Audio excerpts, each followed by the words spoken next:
bring to the demands of her new role the steadfast devotion to duty on which I have come to rely so much. As my heir, William now assumes the Scottish titles which have meant so much to me. He succeeds me as Duke of Cornwall and takes on the responsibilities for the Duchy of Cornwall, which I have undertaken for more than 5 decades. Today, I am proud to create him Prince of Wales, Tywysog Cymru, the country whose title I've been so greatly privileged to bear during so much of my life and duty.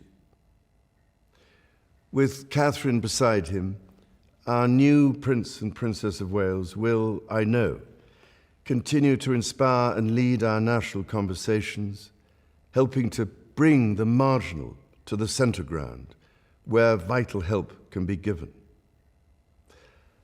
I want also to express my love for Harry and Meghan as they continue to build their lives overseas. In a little over a week's time, we will come together as a nation, as a Commonwealth, and indeed a global community, to lay my beloved mother to rest. In our sorrow, let us remember and draw strength from the light of her example. On behalf of all my family, I can only offer the most sincere and heartfelt thanks for your condolences and support. They mean more to me than I can ever possibly express. And to my darling Mama, as you begin your last great journey to join my dear late Papa, I want simply to say this: thank you. Thank you for your love and devotion to our family and to the family of nations you have served so diligently all these years. May flights of angels sing thee to thy rest.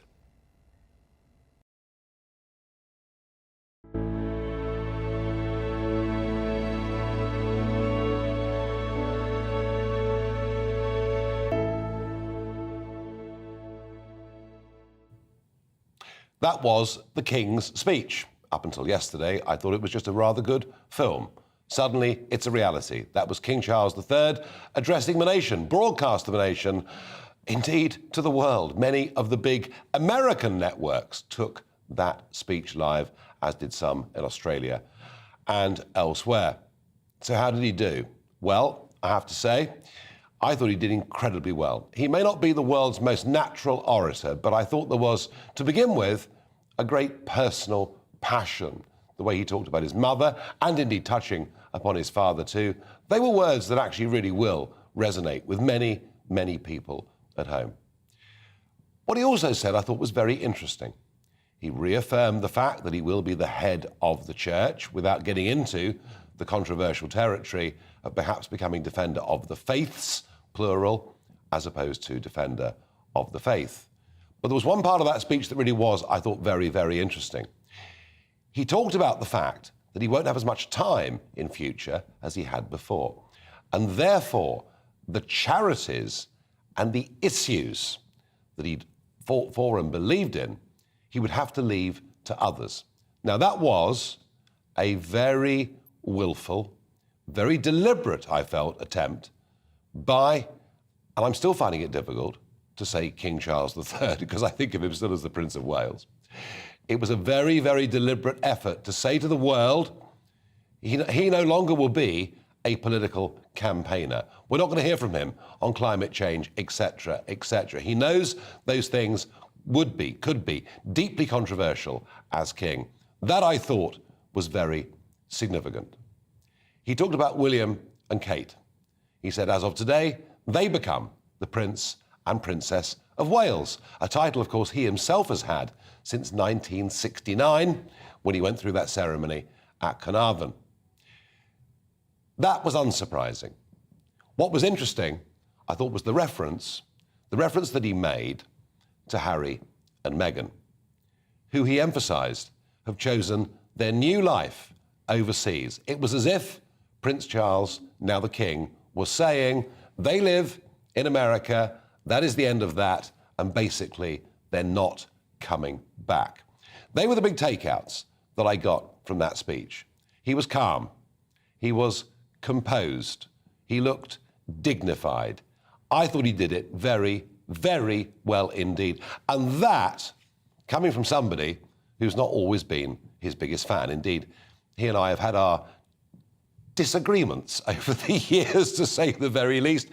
One in particular in the European Parliament, where he gave this speech, and he was really asking for the European Union to have more power to deal with issues. And at the end of it, I just sat with my arms folded, and everyone else stood up, and that caused a bit of a stir. And the next time I saw him, before a speech he was giving, he said, "Nigel, you're absolutely going to hate this one," which did show he had a good sense of humour. So I've not always been his single biggest fan, but I thought that was a very, very, very good start to him being king.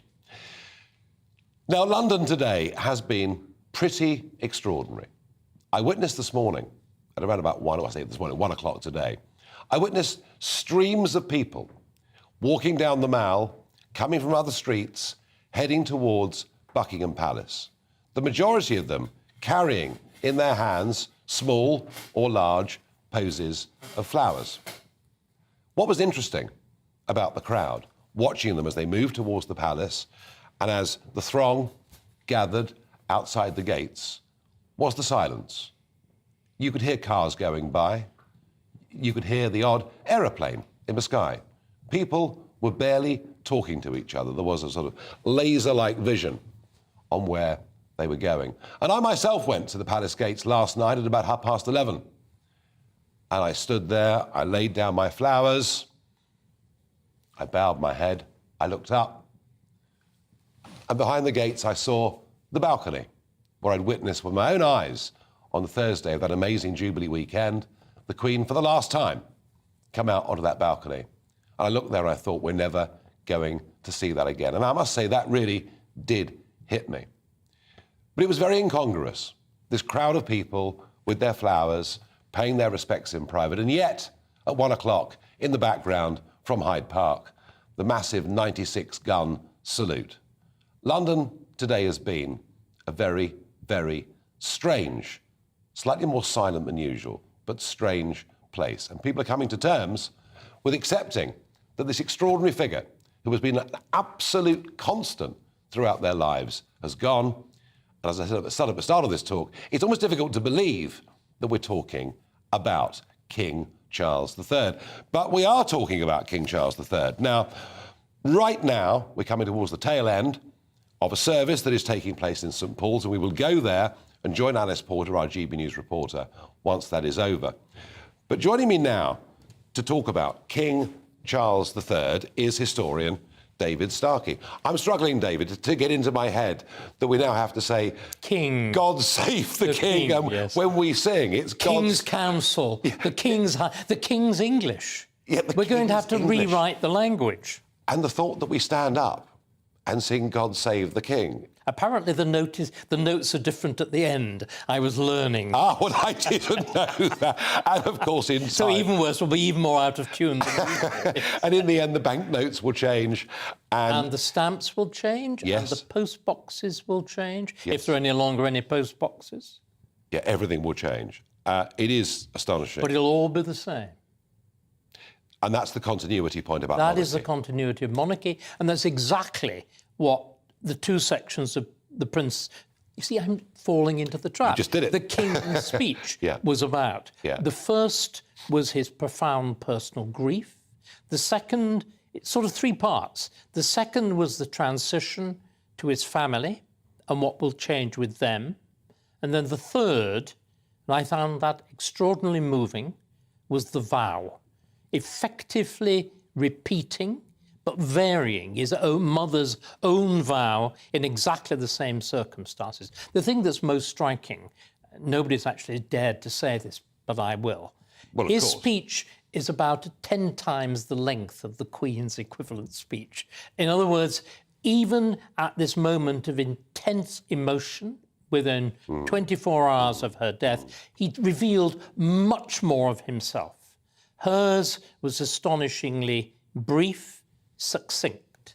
His, there's a kind of deliberate bearing of the soul. 9 minutes and 30 seconds was, I thought, a long speech. For those circumstances, Yes. and also within 24 hours of your mother's death. Remarkable. But I think we're going to have to get used to having had a queen who never really said anything. Remember the mystique of everybody's been talking about what they felt, what they thought the queen. They were really imagining it. She never really said anything. She was a book on which it was the magic. You could read, impose almost anything you wanted. With Prince Charles, As it suited you as an individual. as it suited you, which is why she was able to move across classes, nations, races in the way that she was. She was a kind of mirror. She reflected people. Prince Charles is much more of him there. Yes. It Yes, will be, I mean, it can be, in other words, it's a same promise. I will respect the constitutional conventions, but I'm going to be a very different person. Of course, yes, he is, and he should be. He made the point that 70 years on, the country had changed in many ways, and that, of course, is absolutely true. The one big question that I've got for you, and Tom Bower is coming in later, who, of course, read a biography of Prince Charles, and I guess in my head, the one question I've got is, can he help himself? And what I mean by that is, and you've said it already, he always tells you who he is, he tells you how he's feeling. He's a very emotional person, he's not afraid of showing that.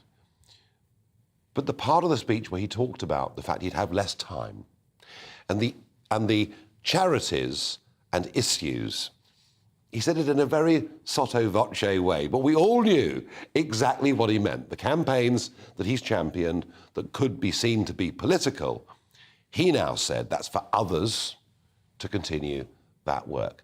And you know, there was another key. Did you not hear what he said about the Duchy of Cornwall, Yeah. which has been mine for all these years? Yes. Now it's my son. Do you know what that means? The money's gone. That is the key to the extraordinary independence of the prince, that you have this totally independent income, which is not part of the old civil list, it's not part of the new sovereign grant, it's yours. Well, it's not anymore, it's his son's. And I think the speech, I've already said this, but I will repeat it. It's a bit like Henry V. It's saying, now I'm king, I'm different. Now, your question is, can he maintain that? Yes. And I think he's wise enough to know that he's got to. I think he's also human enough that he will find it very difficult. But there will, Nigel, be people like you available to remind him of the consequences of not doing it. Well, as ever, David Starkey, beautifully spoken, and thank you very much indeed for joining us on the programme. Now, as the People's Channel, we want to get out and see around the whole of the United Kingdom what people are saying. And joining us is Doogie Beattie, our reporter at Hillsborough Castle in Northern Ireland. He's our correspondent there. Doogie, what's been happening today? And tell us, I've reflected a bit of what I've seen outside Buckingham Palace today. Tell us what you've seen in Northern Ireland. Well, I have seen many emotions, to be honest about it. I think, and I referred to it earlier on in the day, most people, when somebody dies, there's a little bit of shock, and it takes a little while or two till it beds in. But when those guns started firing today here at Hillsborough, I watched the crowd that was laying flowers there, and some of them were kissing crucifixes or necklaces, some of them were crossing themselves, some were saluting. It was a mark of the Queen, of how wide a part of society really had time for her. They made the journey to Hillsborough. It's not in the middle of anywhere. They parked their cars at the bottom of the hill here, walked up and laid their flowers. And as those guns went off, even I sat and thought, well, it's real. It is real. She's gone. And it's the end of the Elizabethan era. And you couldn't but help look at these people, and it was almost as if the constant that was there and always has been there, the penny had dropped that she'd left, she was gone. And in Northern Ireland, of course, she was never seen to be political. But in the Good Friday Agreement, it would never have happened without her, we would imagine, because she was there holding the hands of the Unionists, saying, it's okay, we're with you, you can come along with us. And of course, Unionists, first of all, are about the Royals and about being part of the UK first before they're Irish. Same as the Scottish are Scottish first, and then they would be Unionists. They see the benefits in the Union, and that was important here in Northern Ireland during that 1997-98 period. And of course, she continued to do that right through to 2011, when she went to the banquet in Dublin Castle and addressed the audience there in Irish. Her relationship with Mary Robinson and then with Michael D. Higgins was very strong, and the Anglo-Irish relations were strong at that point. The Irish Taoiseach, Micheál Martin, today said that exact thing, that it wouldn't be where it was without her. And constitutional issues will come back and haunt Northern Ireland in the next while or two, as they will Scotland, and it will be a different person at the helm, not to do political things, but to reassure.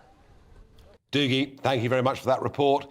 And I have to say, personally for me, I think the Queen's visit to the Republic of Ireland was one of the highlights of her reign. Quite a remarkable level of forgiveness that she showed. Now, the service of Thanksgiving at St Paul's is now ending, and people are beginning to stream out of the cathedral. As those of you on television watching this can see, on radio you can simply only imagine. Now, the tributes to the Queen that have come from around the world have been pretty astonishing. And I have to say, I thought last night when I saw Canadian Prime Minister Justin Trudeau's tribute, it really was extraordinary. It was a very passionate speech. And I asked myself why. And I realised, of course, his own father had been Prime Minister of Canada, and he'd first met the Queen when he was a young boy. Let's hear a few words now from Trudeau.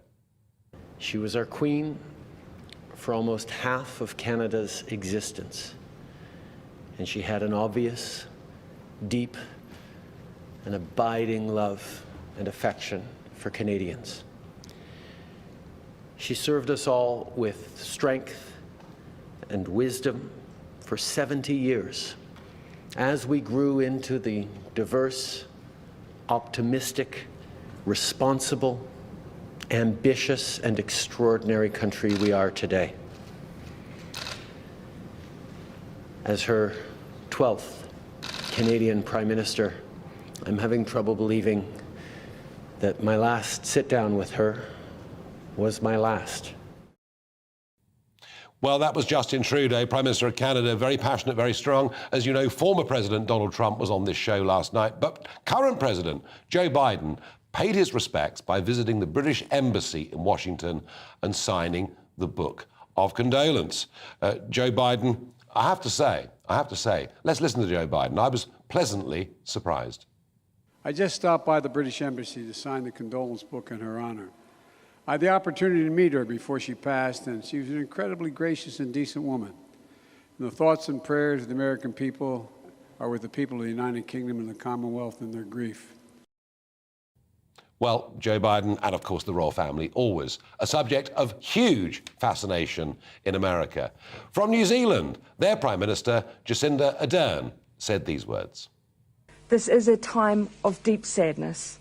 Young or old, there is no doubt that a chapter is closing today. And with that, we share our thanks for an incredible woman who we were lucky enough to call our Queen. From France, President Emmanuel Macron spoke about the Queen's wisdom and empathy and how our two countries have been through their historic ups and downs. Her wisdom and empathy have helped us all to steer a path through the historic ups and downs of the last 7 decades. To you, she was your Queen. To us, she was the Queen. To us all, she would be with us forever. You see, it does rather prove the point. All around the world, she was simply known as the Queen. Not the Queen of England, not the Queen of the United Kingdom and Northern Ireland, not the head of state in 14 other countries, not the head of the Commonwealth. She was simply known as the Queen. And finally, to Australia, The new Australian Prime Minister, Anthony Albanese, also paid his respects after the passing of Her Majesty. Today marks the end of an era, the close of the second Elizabethan age. This time of mourning will pass, but the deep respect and warm regard in which Australians have always held for Her Majesty will never fade. May she rest in eternal peace. And finally, we'll leave the last word to former Australian Prime Minister and great royalist, Tony Abbott. It keeps us grounded. This is something which has stood above all the tumult of our times. This has been both changing and changeless in what has been a great age of disruption. And I think there's a deep human need for all of this. And I think this is one of the great strengths of the monarchy. When all around is in flux, something important, something almost sacred stays the same. And that was Tony Abbott, and there's some of the tributes that came for the Queen from around the world. Well, joining me is Tom Bower, biographer of so many people, including, of course, Prince Charles. Before we get there, I thought the choreography yesterday in Balmoral was very interesting in who went and who didn't. And it was very clear to me there'd be no statement, no finality of announcing the death until everybody that was supposed to arrive had. I think Harry was the last to arrive, hence the announcement was 6:30, not 6 o'clock as we'd previously thought. Kate wasn't there, and actually with very good reason. She'd gone to school to get the kids out, which I think to me, I don't know about you, Tom, it made perfect sense.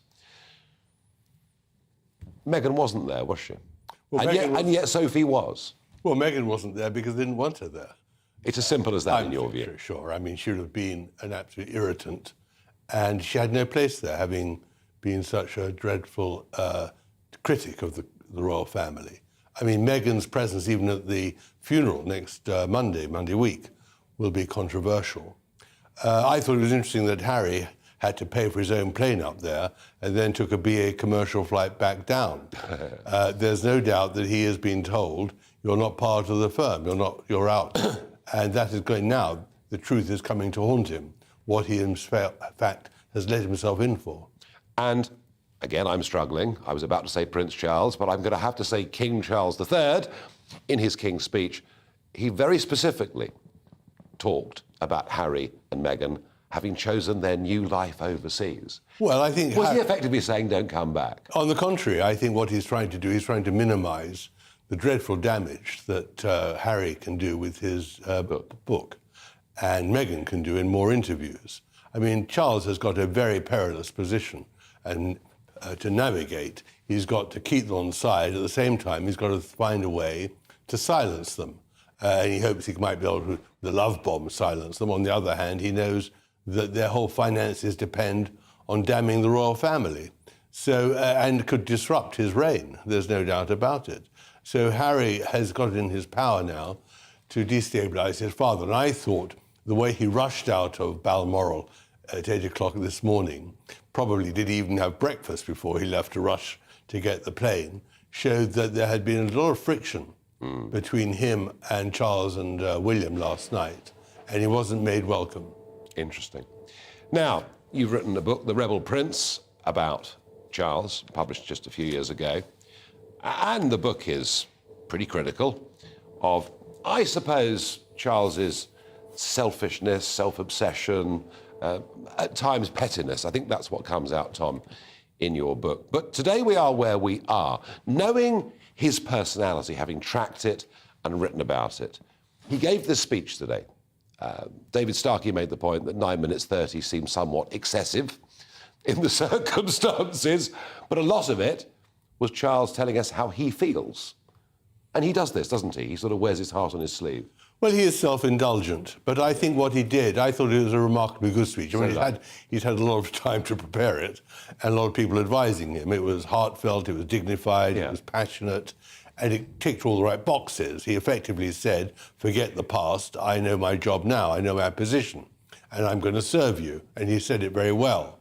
His problem is that the monarchy is at the will of the people, and that if the people find that he's not living up to expectations and ticking the box, you'll have a problem. There's been unpopular monarchs. He's got an impossible act to follow. I mean, the Queen was unique. Nobody can be the same. He is transitional. I think that the promotion of Kate and William is very clever. It's to say this is the modern monarchy. I will hold the fort till their time comes. But I agree with that. But the point I'm making is when he talks about his charities, those charities and the fundraising activities around them, which have become so controversial, but he also talked about issues, by which he meant climate change campaigning, etc. He said that's now for others to pursue. Well, I was delighted to hear that because I think the apolitical nature of the way Queen Elizabeth II ruled was in fact her greatest strength of all. Is he capable of keeping quiet on things that he really believes in your opinion, as his biographer? No, in a simple answer. I think that he is incapable of it because he feels passionately, and he carved out a very special role as Prince of Wales. Some of the issues he pursued, like the environment, were unfashionable at the beginning and became fashionable. Others, like homeopathy or natural alternative medicine, were nuts. His campaign against GM crops was crazy. On the other hand, he was very good on other aspects of horticulture. I personally think he did some good things about the architecture, about the brutalism of some of the modern tower blocks. On the other hand, he destroyed a lot of very proper careers of architects whom he unfairly criticised.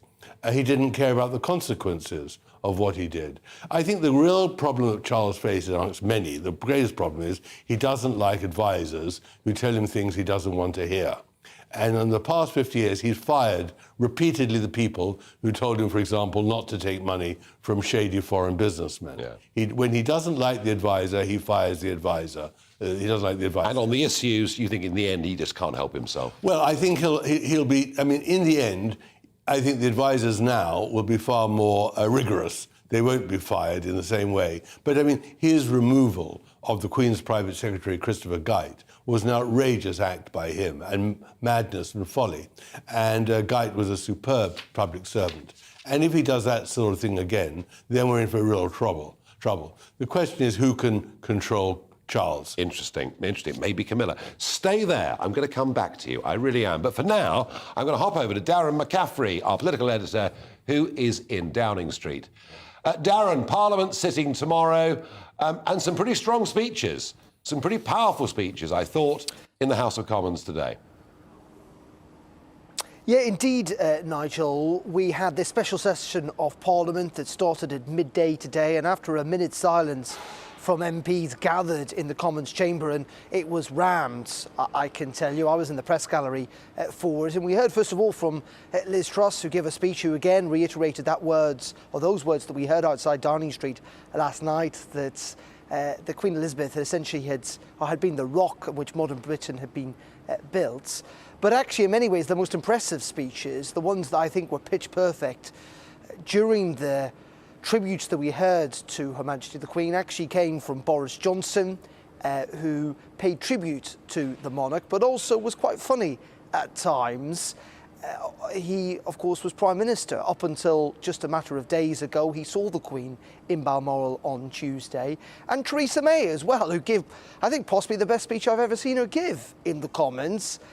Again, she talked about her condolences, about her relationship with the Queen, but some heartwarming anecdotes as well. Keir Starmer gave a pretty good speech, and those speeches are continuing tonight, Nigel, inside Parliament, and they will do so again tomorrow as MPs pay tribute to Her Majesty the Queen.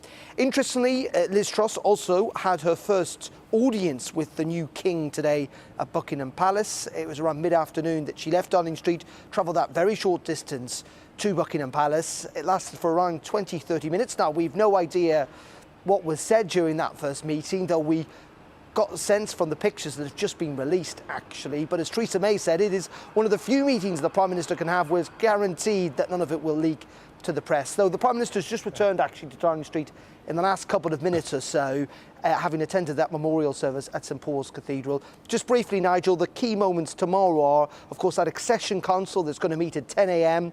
It'll be broadcast live for the first time at St James's Palace. The Privy Council, including the Prime Minister, will be there. And then a special meeting tomorrow afternoon of the King The new Prime Minister and the new Cabinet will take place. Historic times, but a reminder of the importance that the Prime Minister and Parliament play in our Constitution at a time when the monarch changes hands. Darren, absolutely. Thank you very much indeed. Returning to Tom Bower, biographer of, as he was then, the Prince of Wales, now King Charles III. Who can control? This point about Charles needs a bit of control, otherwise he is prone to making errors. It's interesting, isn't it? People, the more you do, the more likely you are to make errors, and he does like to do a lot of things. In his life, who has ever exercised control or authority over him? Well, Prince Philip tried to, and Prince Philip kept on warning him that his cash for access for his charities, his adultery, his behaviour, his self-indulgence, going off on multimillionaires' yachts and things like that, was bringing the crown into disrepute. He was a strict father, but Charles very often and usually ignored him. I think that is the problem. Charles did have occasionally a private secretary, but on the whole, he ignored the private secretary. The problem really now is he going to be controlled? My suspicion is he's tired of being controversial. I think he's now 73, he's finally happily married, he sees the error of his ways. Oh, ever since my book was published and exposed, in many ways, so many things he'd done wrong, he did become much more quiet. You've done him a power of good, Tom. I think an award is on its way. And Camilla, this is very important, isn't it?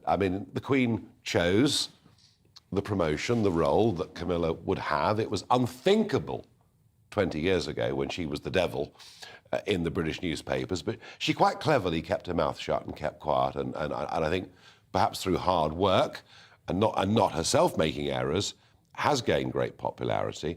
She's going to be the consort. How important is she in this relationship? Oh, critical. Charles's tragedy was really marrying Diana when he wanted to marry Camilla. But as my book shows, Camilla didn't want to marry Charles. She was deeply in love with Andrew Parker Bowles.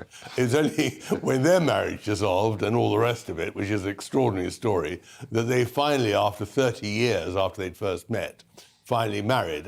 Two lost souls, two old people who finally, they're middle-aged, found happiness.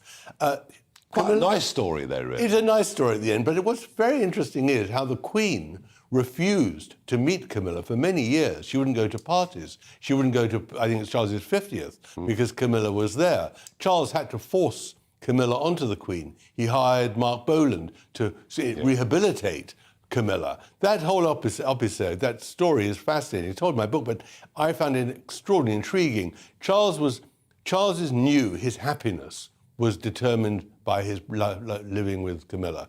And what's interesting is when they finally lived together, she was so independent that she'd only stay in London for about 3 days a week and then head off to her home in Wiltshire. She set the tone. But Charles was quite happy with that. And now I think that he has found happiness. That's why I don't think he'll set out to be controversial. I think that he really takes his job seriously. I hope so, because the alternative... Well, these are actually given what you wrote about him a few short years ago, these are actually rather optimistic words. Well, I've got to be optimistic, Nigel, because otherwise I'm a monarchist. I want it to succeed. I want it to survive. And it's all very well, as some do, to say, well, if it doesn't work, we'll have a president. Well, do you want President John Prescott and things like that? Yeah, it would be dreadful. A clapped-out politician. We rely on Charles to behave so that the institution survives, and this 1,000-year monarchy, the epitome, the great example of democracy to the whole world, depends on a head of state who is neutral. My hope is he will learn the lesson. A lot depends on the Prime Minister, that the Prime Minister also advises the monarch when to be careful and when to shut up and what to do. So we'll see. It depends on the civil service. In the space of a few days, a new Prime Minister, very little experience at this level. Exactly. A brand new monarch with more training than anyone's ever had for a job in the world. So their relationship will matter, won't it? I think it does. It is all a matter of who are the wise men and wise women. Is the court filled with clever people? And on the whole, it has been over the years and generations. When the wise men have disappeared, then trouble comes. Like, for example, Andrew giving his ludicrous interview to Newsnight. That was because Geit had been, who I referred to earlier, had been removed. Yeah. And so I think Charles understands that. He wants a slimmed-down monarchy. He doesn't want hangers-on. He wants to control Harry and Meghan with love bombs. On the other hand, he's got to find people who will fulfil the functions and get the public to support the new monarchy, which I think, on the whole, people want to. I think he comes in with a lot of goodwill. His speech today would have definitely generated a lot of admiration and sympathy, and it's only his now to lose, and we hope that he doesn't. I couldn't agree more, Tom Bower. Thank you very much indeed again for joining us. Thank you. Now let's go across to St Paul's Cathedral. That service of Thanksgiving is now over, and we're joined there by GB News reporter Alice Porter, who just attended the service herself. Alice. Hi there, good evening. Well, absolutely, what a privilege it was to attend the service. And it started in a most extraordinary way with the first address from our new king, from King Charles III. And his voice very much was booming round St Paul's Cathedral, and he paid tribute to his mother, to the Queen, to a life well led. And it really was a very touching testimony. And then it moved on, and other people spoke, including our new Prime Minister, Liz Truss. She did a Bible reading from Romans, and it's kind of extraordinary to think it was only on Tuesday that she met the Queen at Balmoral, and 3 days later here she is at St Paul's doing reading in a service of reflection for her.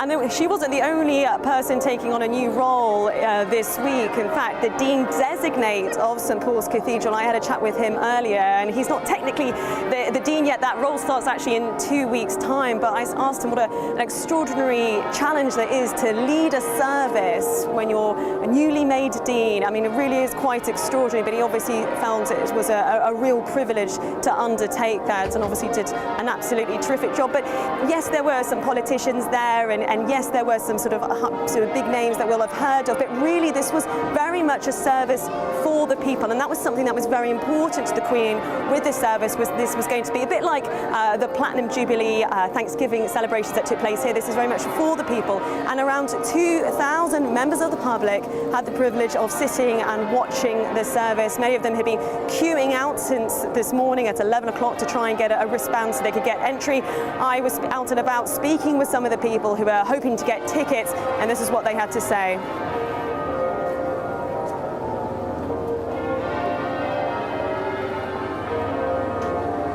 I'm sorry, we don't have, but a lot of the people I was speaking to were obviously overjoyed to be able to get a ticket to come to the service. A lot of people just said that they wanted that moment of prayer and reflection, and this is the order of service that was there this evening. And I think it's funny because the words prayer and reflection, they may be not the most sort of modern words that we think of, maybe not the most fashionable words we think of in 21st century Britain, but I think what was striking in today and this service is that there is absolutely, for many people, still very much a place for prayer and reflection, and many of them were able to be gathered here at St Paul's Cathedral for really a remarkable service to pay tribute to a woman that has of course been so significant in many British people's lives. Border from St Paul's Cathedral, thank you very much indeed for that report. And I bet, yes, for those 2,000 members of the public who were lucky enough to get into the cathedral, that must have been a really tremendous event to be at. Now, we're talking a fair bit this week about the Union. We're going to go back again to Northern Ireland because I do think, I repeat the point, that I think the Queen's visit to the Republic was genuinely one of the highlights of her 70 years. I think that the agreement that was struck in Belfast 25 years ago has also been a rather important thing. But there are stresses and strains in Northern Ireland right now, all to do with the Brexit deal. And I'm just wondering what the people in Northern Ireland, and indeed the Republic, are going to make of Charles after the great success that Elizabeth had proved to be. Well, joining me is Ben Lowry, editor for the world's oldest English language newspaper. Yes, it really is. It's the newsletter. Ben, very good evening. Welcome to GB News. Well, thank you very much. And we are the oldest English language daily newspaper. There are weekly papers that are older. I don't want anybody complaining, but we're pretty old. 1737. Well done, you, and thank you for that clarification. Always happy to be picked up on fine points of detail. Now, you heard what I said about Elizabeth and this tremendous success that she had with that trip to the Republic. I mean, it was almost unthinkable, wasn't it, that it could have been done. But how is Northern Ireland, how is the Republic likely to take, in your opinion, to King Charles?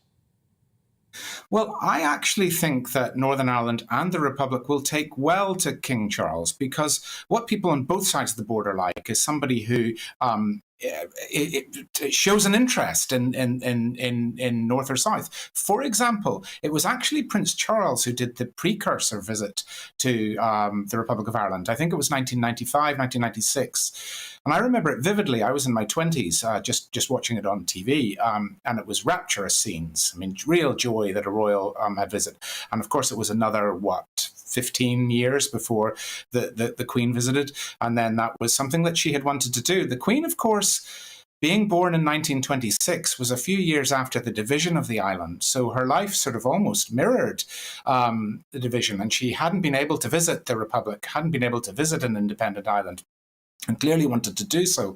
Yet, of course, she visited Northern Ireland all the way through her reign from 52. I'm pretty sure she came in 1952 after she was after she took over as monarch, and she came here through the Troubles.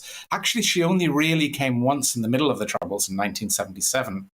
I happen to remember it very well because I was 5 and I was on a roof in a house in northern County Down looking over Belfast Lough as she came in Royal Yacht Britannia. So that's why Unionists have always admired the fact that the royals came here all the way through, even though the Queen actually had about 10 years on either side of that 77 visit where she didn't come for security reasons. And I think Prince Charles is very well known. I mean, I've covered many royal visits here in Northern Ireland. I also covered the royal visit to, by Prince Charles to Sligo, where his beloved relative, Lord Mountbatten, was killed. And he was very well received there. So I think that Prince Charles will be well received. I think the difficulty would come if he was to get political and if he was to start to do anything like that. But I don't think he's, for example, said anything on his views on Brexit. So I don't think he'd be silly enough to do that. You're right. Brexit is one of the issues which he's kept very, very quiet about. It's been far more the environmental and climate change stuff that has been controversial, I think, with him. And Ben, when are you expecting to see King Charles? Is he going to be there within the next few weeks? He's going to be there within days, but I'm not sure that the exact time that he comes has been divulged. But I think it is traditional for a monarch to go around the 4 countries of the United Kingdom within days, and I believe that will be happening. I expect that will be happening with King Charles. As far as the political tensions are concerned right now, it's difficult. I mean, what a week it's been. I mean, not only in Northern Ireland, where, there's a constant debate going on about constitutional issues, not only do we get a new Prime Minister, but we also get a new monarch. And there's been a lot of speculation that the Queen played a very important role in holding together the union with Wales, Scotland and Northern Ireland. I mean, a lot of newspaper commentary has said that. But we do have this problem, don't we, of the Northern Irish Protocol. What do we think that Liz Truss's government is going to do? Or do we really think she's got other bigger priorities than that, as she sees it, such as energy, at this moment in time? Well, we are a unionist newspaper. I think we're the only daily newspaper, certainly the only daily newspaper in Northern Ireland that calls itself unionist. So we're following this very closely. And the short answer is we don't know what Liz Truss is going to do with regard to the Irish sea border. For example, I was to show you how significant the border is. I was saying that I had been overlooking Belfast Lough when the Queen came in 77 in Royal Yacht Britannia. So as a child, I was always looking out in that lough, and it was unthinkable that movements back and forth between Scotland, which you could see in a clear day, or to somewhere like Accession or Liverpool, would have a barrier to them. It just wasn't on the cards. And I think there's been a degree of shock that it's taken us a while to realise what this border is and how significant it is. Of course, Liz Truss has talked tough about it. She is the person who was the big advocate of the Northern Ireland Protocol Bill, which seeks to put in legislation that qualifies it, is the best way, mitigates the Irish sea border is probably the best way of putting it. But when she came over with Rishi Sunak for the Tory hustings here in Belfast, Liz Truss wrote us an opinion piece, and we asked her to clarify if she would commit entirely to the bill going through undiluted in the House of Lords, and she wouldn't do that.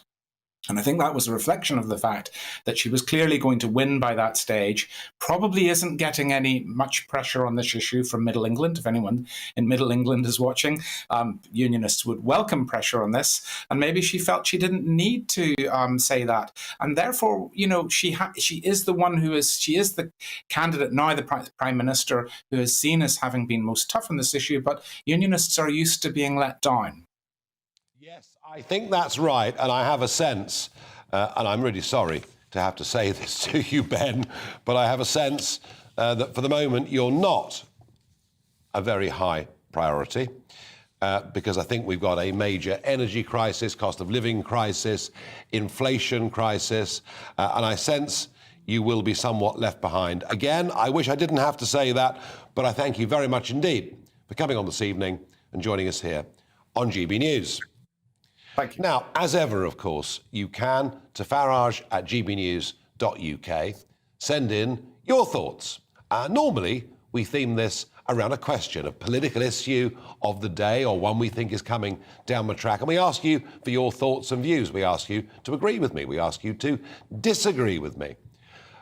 But today, we're just asking for your thoughts and reflections on this extraordinary 48 hours that we've been through in our country, and just some of them that have come in so far.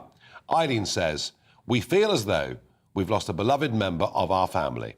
I was 10 when she became our queen, sat on a wet embankment as I watched her go past in the golden coach, and that was on the 2nd of June, 1953. Rest in peace, now you are with Philip. John says, we will be with our friends again, we will be with our families again, we will meet again. We are now together again with your beloved Philip.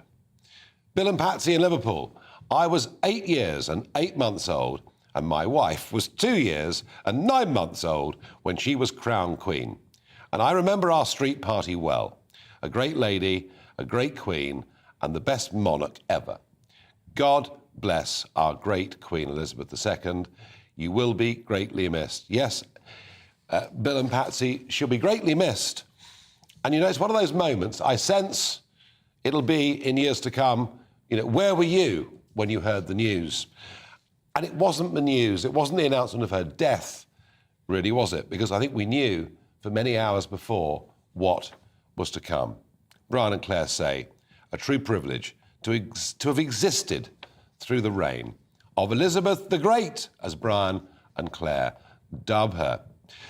And last year, I sent the Queen a cheeky and humorous letter. It was to give her good cheer. Never in my life did I expect to reply saying, the Queen has asked me to thank you for writing as you did. I suspect she found it funny. The Queen will always live on in my heart. Shine bright, Elizabeth. God save the King. With love, from Joanne.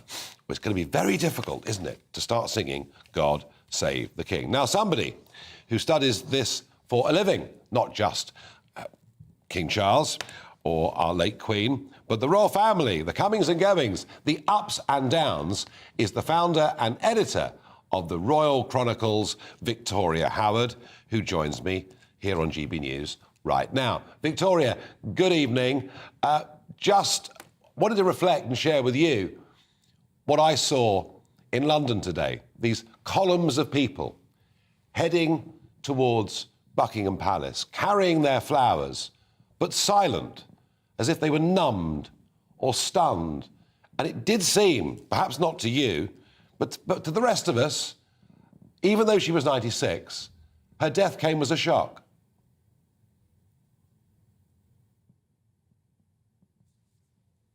I'm not quite hearing Victoria. It's kind of been that, taking it in and trying to come to terms with that loss. It was a nice change, however, to see when Prince Charles arrived, now King Charles, of course, back in London at Buckingham Palace, the cheers and the goodwill that was shown to him. We heard people shouting, "God save the King." They were offering him their condolences, of course, much loved monarch, and of course his mother as well, that he just lost. So I think that was a nice uplift to the tone, but I think it is such a shock. It's closing a chapter on not only British history, but world history. So it's going to take some time to adjust. Us, you know, you've got to be over 75 to even remember a time when she wasn't our monarch. Do you think we're going to kind of move on from this and accept the fact that we've got King Charles? Or is it going to take him quite a long time, in your opinion?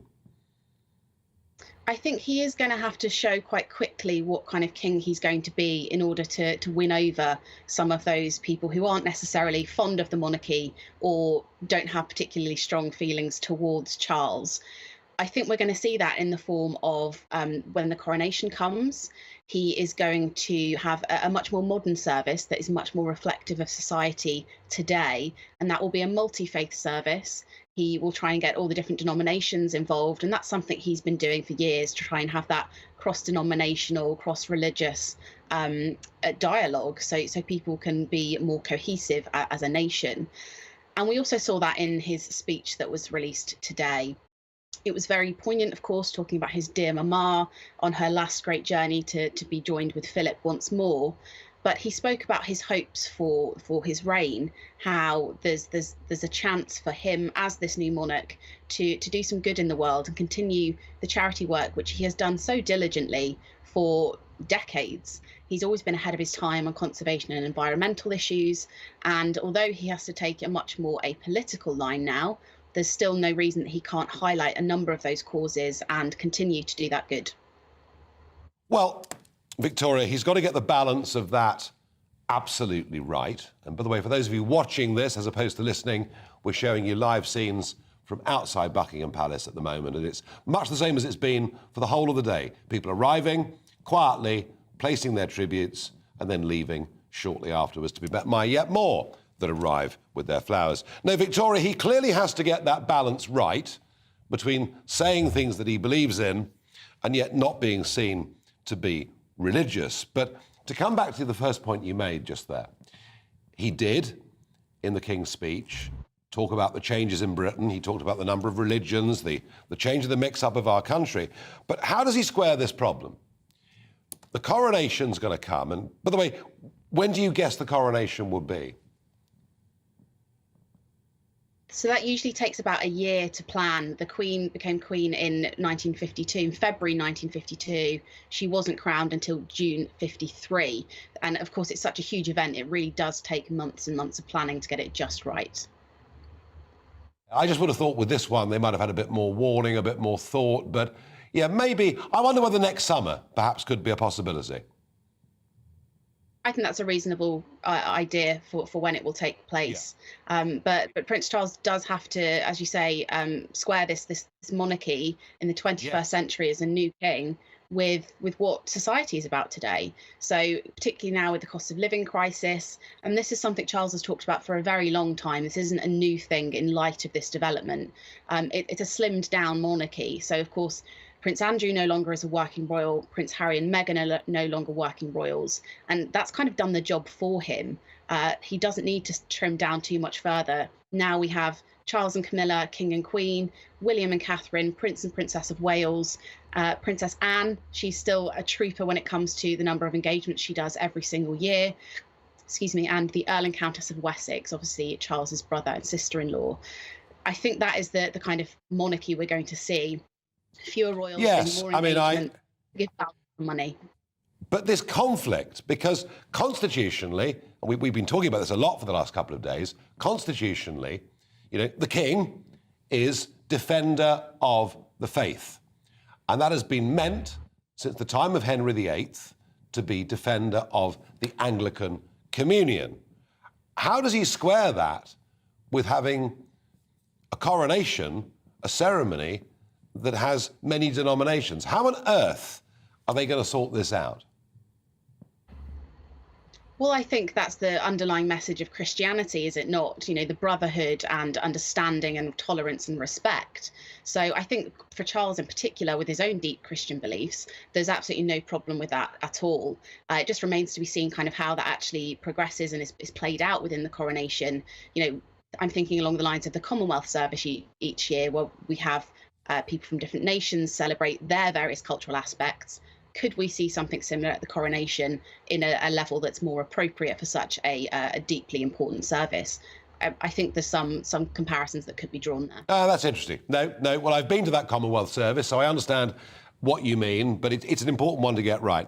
Now, in terms of the players, or to use one of the Queen's perhaps racing analogies, the list of runners and riders, it was interesting, wasn't it, to see who went to Balmoral and who didn't go to Balmoral.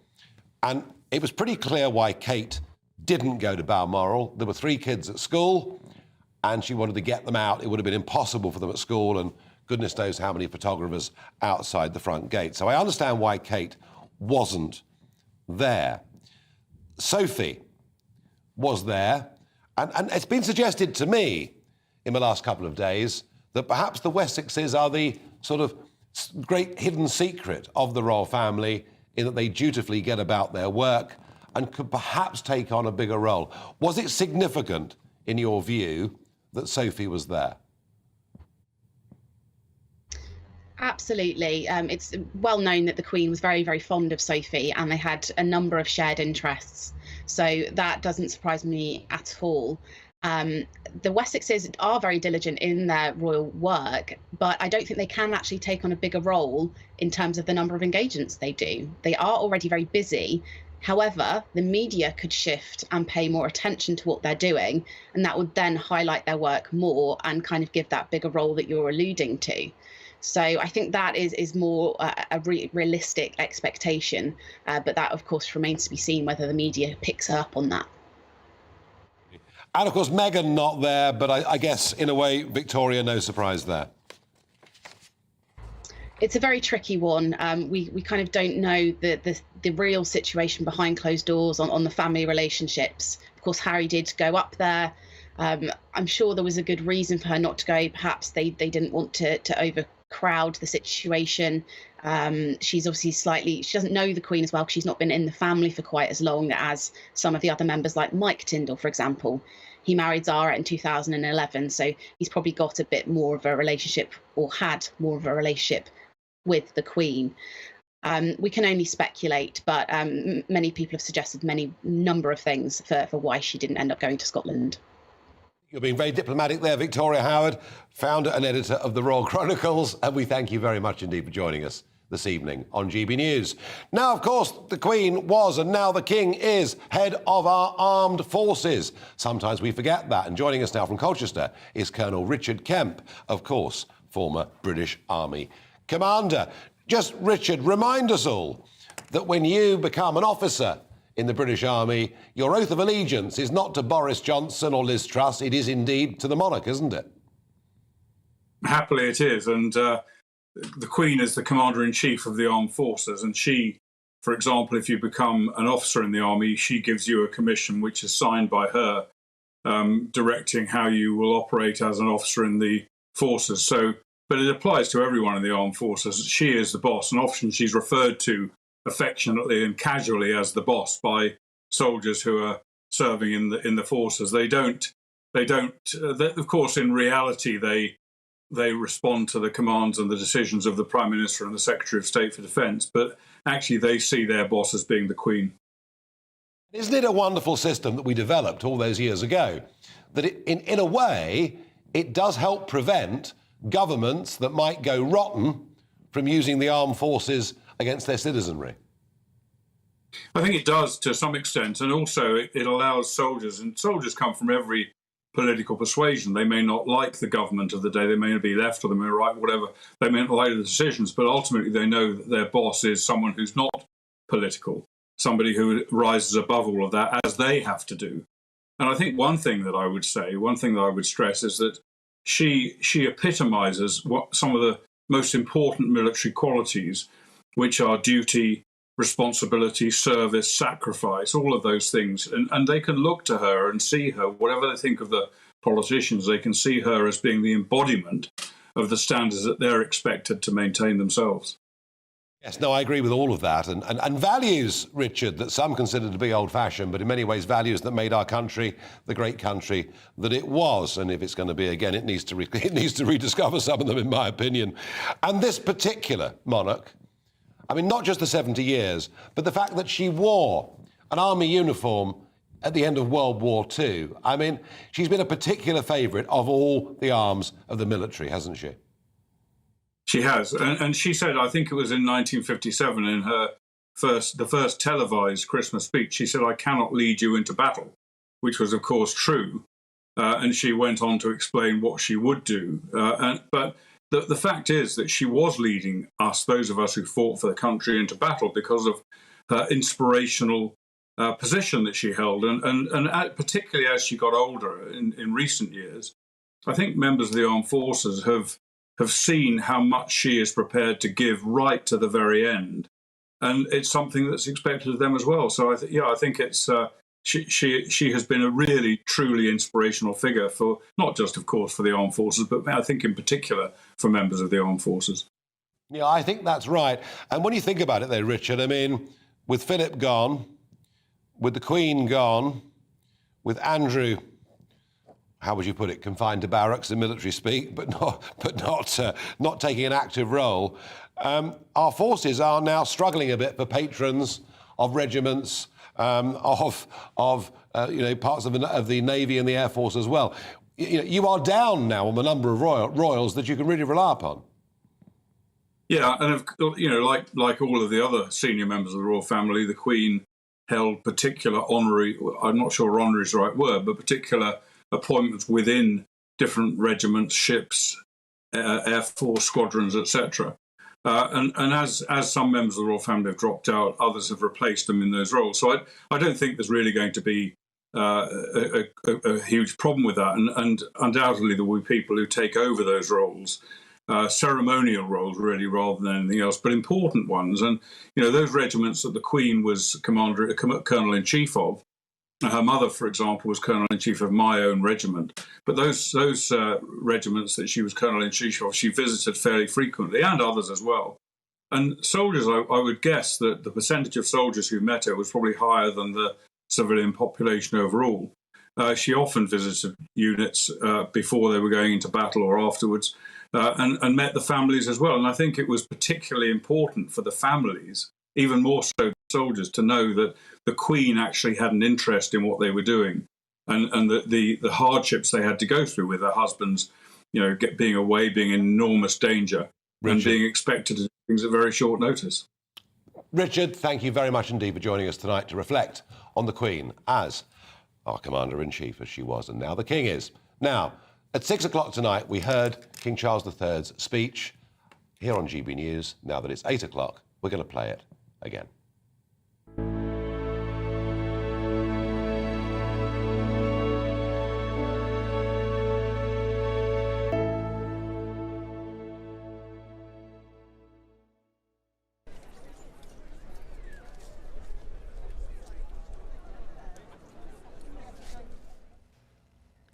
I speak to you today with feelings of profound sorrow. Throughout her life, Her Majesty the Queen, my beloved mother, was an inspiration, an example to me and to all my family. And we owe her the most heartfelt debt any family could owe to their mother, for her love, affection, guidance, understanding, and example. Queen Elizabeth was a life well lived, a promise with destiny kept, and she is mourned most deeply in her passing. That promise of lifelong service I renew to you all today. Alongside the personal grief that all my family are feeling, we also share with so many of you in the United Kingdom, in all the countries where the Queen was head of state, in the Commonwealth and across the world, a deep sense of gratitude for the more than 70 years in which my mother, as Queen, served the people of so many nations. In 1947, on her 21st birthday, she pledged in a broadcast from Cape Town to the Commonwealth to devote her life, whether it be short or long, to the service of her peoples. That was more than a promise. It was a profound personal commitment which defined her whole life. She made sacrifices for duty. Her dedication and devotion as sovereign never wavered through times of change and progress, through times of joy and celebration, and through times of sadness and loss. In her life of service, we saw that abiding love of tradition, together with that fearless embrace of progress, which makes us great as nations. The affection, admiration, and respect she inspired became the hallmark of her reign. And as every member of my family can testify, she combined these qualities with warmth, humor, and an unerring ability always to see the best in people. I pay tribute to my mother's memory, and I honor her life of service. I know that her death brings great sadness to so many of you, and I share that sense of loss beyond measure with you all. When the Queen came to the throne, Britain and the world were still coping with the privations and aftermath of the Second World War, and still living by the conventions of earlier times. In the course of the last 70 years, we have seen our society become one of many cultures and many faiths. The institutions of the state have changed in turn. But through all changes and challenges, our nation and the wider family of realms, of whose talents, traditions, and achievements I am so inexpressibly proud, have prospered and flourished. Our values have remained, and must remain, constant. The role and the duties of monarchy also remain, as does the sovereign's particular relationship and responsibility towards the Church of England, the church in which my own faith is so deeply rooted.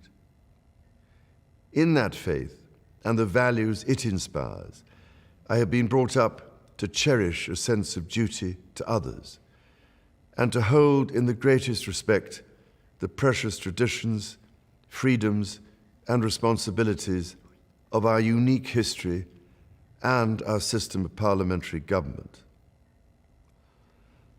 As the Queen herself did with such unswerving devotion, I too now solemnly pledge myself, throughout the remaining time God grants me, to uphold the constitutional principles at the heart of our nation. And wherever you may live in the United Kingdom, or in the realms and territories across the world, and whatever may be your background or beliefs, I shall endeavor to serve you with loyalty, respect, and love, as I have throughout my life. My life will, of course, change as I take up my new responsibilities. It will no longer be possible for me to give so much of my time and energies to the charities and issues for which I care so deeply. But I know this important work will go on in the trusted hands of others. This is also a time of change for my family. I count on the loving help of my darling wife, Camilla. In recognition of her own loyal public service since our marriage 17 years ago, she becomes my Queen Consort. I know she will bring to the demands of her new role the steadfast devotion to duty on which I have come to rely so much. As my heir, William now assumes the Scottish titles which have meant so much to me. He succeeds me as Duke of Cornwall and takes on the responsibilities for the Duchy of Cornwall, which I have undertaken for more than 5 decades. Today, I am proud to create him Prince of Wales, Tywysog Cymru, the country whose title I've been so greatly privileged to bear during so much of my life and duty. With Catherine beside him, our new Prince and Princess of Wales will, I know, continue to inspire and lead our national conversations, helping to bring the marginal to the centre ground, where vital help can be given. I want also to express my love for Harry and Meghan as they continue to build their lives overseas. In a little over a week's time, we will come together as a nation, as a Commonwealth, and indeed a global community, to lay my beloved mother to rest. In our sorrow, let us remember and draw strength from the light of her example. On behalf of all my family, I can only offer the most sincere and heartfelt thanks for your condolences and support. They mean more to me than I can ever possibly express. And to my darling Mama, as you begin your last great journey to join my dear late Papa, I want simply to say this: thank you. Thank you for your love and devotion to our family and to the family of nations you have served so diligently all these years. May flights of angels sing thee to thy rest.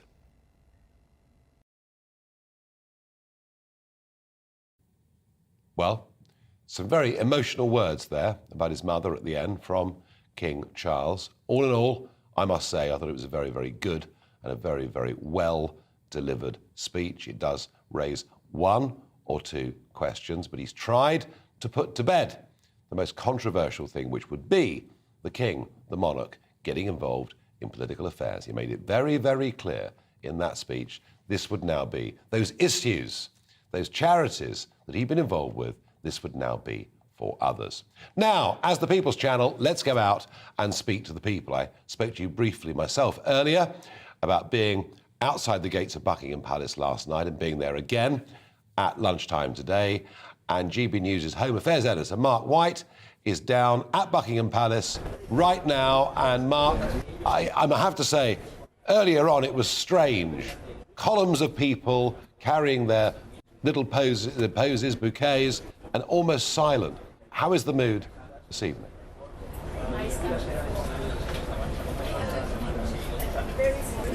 Well, you're right, very respectful as thousands of people headed down towards those gates at Buckingham Palace. A steady stream throughout the day have been coming here despite the torrential downpours that have been so frequent throughout this day.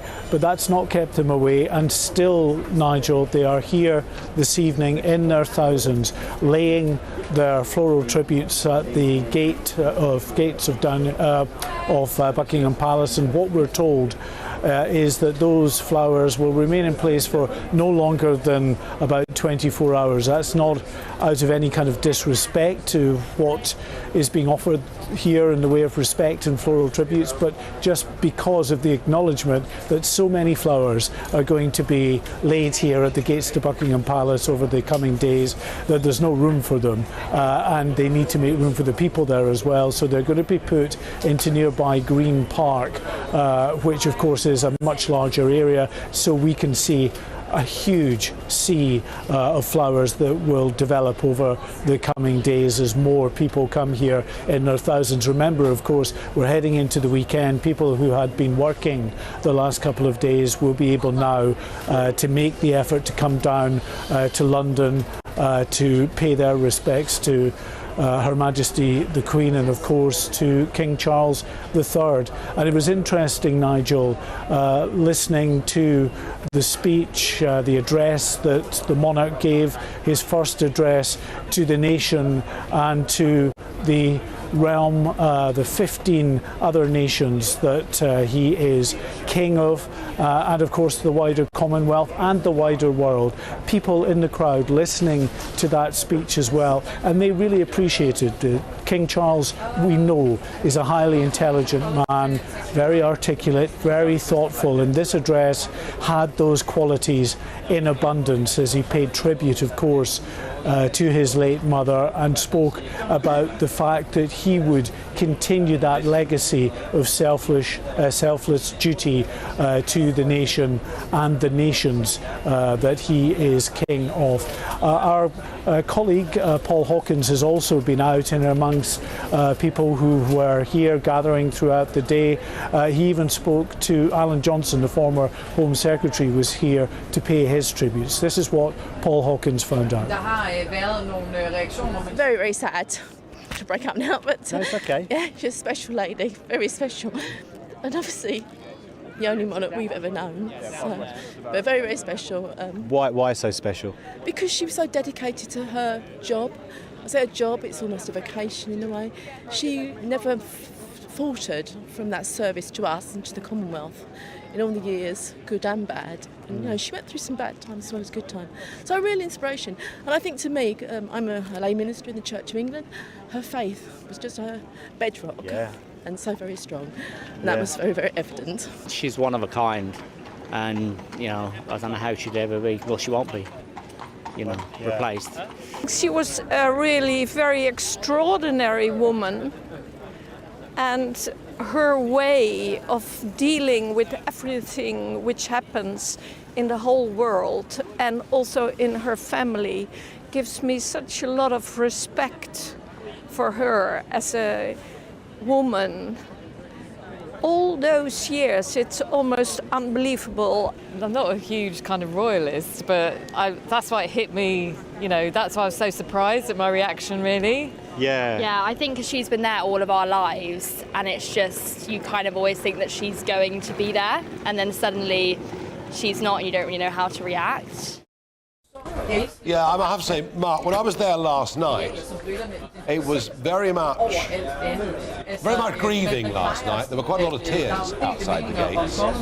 When I was there today, it was quiet and silent. And then shortly after I was there, the big Rolls Royce arrives with King Charles in it. The crowd start to cheer. He and Camilla went out and spent, it seemed to me, quite a long time with the crowds. Can you assess now, is it a strange mixture of mourning with a bit of celebration, or is the sadness still the overwhelming feeling?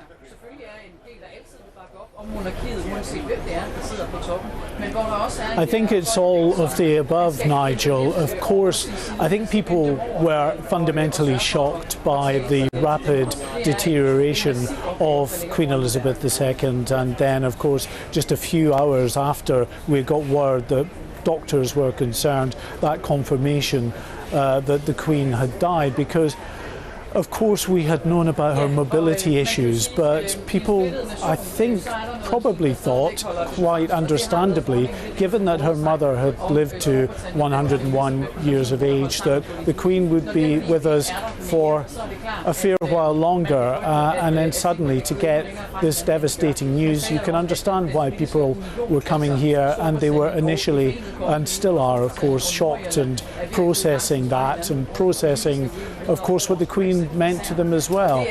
But amongst that, as you said, the arrival of King Charles and his Queen Consort here, signifying really renewal and continuity of the monarchy. And he did what he does so well, which is, of course, to get out of that vehicle and to do the royal walkabout that his mother did so well, of course, with the Duke of Edinburgh for many, many years throughout her reign. That ability just to engage with ordinary members of the public, to walk along the lines and to meet and to greet and to, yes, of course, ask if you've come far. But on this occasion, actually, people were just desperate to hold his hand and to express their sorrow, their admiration, and to wish him luck for the very, very big job that he now takes on as the monarch.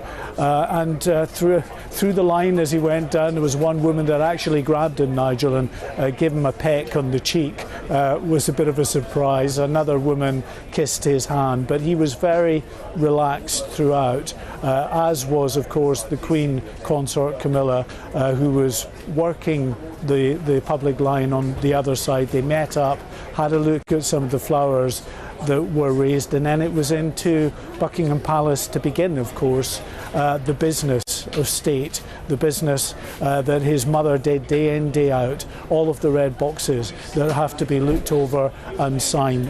His first meeting with our new Prime Minister, just fresh into the job as he is now as well. That first audience with Liz Truss, which will become, of course, a weekly audience with his Prime Minister, and of course those audiences he has with Prime Ministers elsewhere in the realm as well. So a big job ahead for King Charles III, and tomorrow, of course, we look forward to the accession ceremony, which is taking place at St James's Palace, just 100 metres at most along the road, and that accession ceremony begins about 10 in the morning.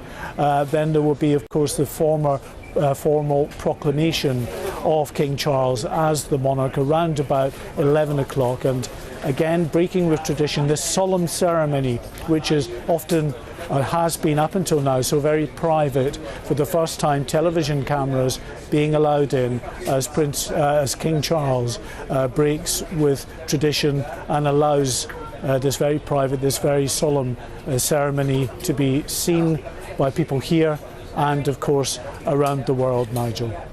Mark White, thank you very much indeed for your report from Buckingham Palace there, and that reflection of the strange mix of emotions that people have got who are there today. That mixture of great sorrow, sadness, a massive gaping hole in people's lives, and yet wishing Charles and Camilla well and wanting them to be a great success. So, what happens next? What's the time frame? What's really going on? What is this accession ceremony? What on earth does it all mean? Well, let's try and clear the air on some of it, shall we? Because joining me now is Anthony Pickles, constitutional commentator. Anthony, right, let's start. So, I was here in the office yesterday, and at 6:30 we get the news that the sign has been put up on Buckingham Palace, and Queen Elizabeth II, it's confirmed, has died. And, you know, having read historical books and watched historical films, the only thing you can possibly say, the right thing, sounds a bit cold and heartless, but the right thing to say is the Queen is dead, yep. God save the King. And indeed, I did say that, because it is the right thing to do. And David Starkey has been saying, well, of course, you know, immediately Charles takes over. The moment she dies, he takes over. So what are we going through tomorrow? Explain why tomorrow matters. Yeah, so in a way you're right. So the most important legal aspect of this has already happened. The Act of Settlement basically treats the new sovereign almost immediately as King Charles III, as you say. So saying "Long live the King" is correct. Now, a lot of what we're about to see has been written down for a long, long time, probably about 35 years. It's Operation London Bridge, which is fairly well known now. A lot of it is about protocol, but there will be some legal aspects to this too. So tomorrow, as your correspondent Mark just said, there will be the Accession Council held at St James's Palace. Which is? So the Accession Council is a gathering of the Privy Councillors. So the great members of state, the ministers, the Archbishop of Canterbury, there'll be senior members of the royal family who are councillors of state and privy councillors in their own right. There'll also be other people too, which I'll come on to in a moment. It's presided over by the Lord President of the Council. Now, we've had a reshuffle this week. That's a new person, Penny Mordaunt, who will be undertaking this, and it's the first time in history it's been televised, so it's a big moment for her as well. Now, what does it do? There are two parts to it. The first is the proclamation, which will be an instrument that will declare the title of the new sovereign. So let's not forget, it's not just about him being king of this country, he's also the king of other realms and territories. He's also a defender of the faith, which is why the Archbishop of Canterbury is there, and head of the Commonwealth, which is not a constitutional role, but it's part of the royal title. So that will be recognised.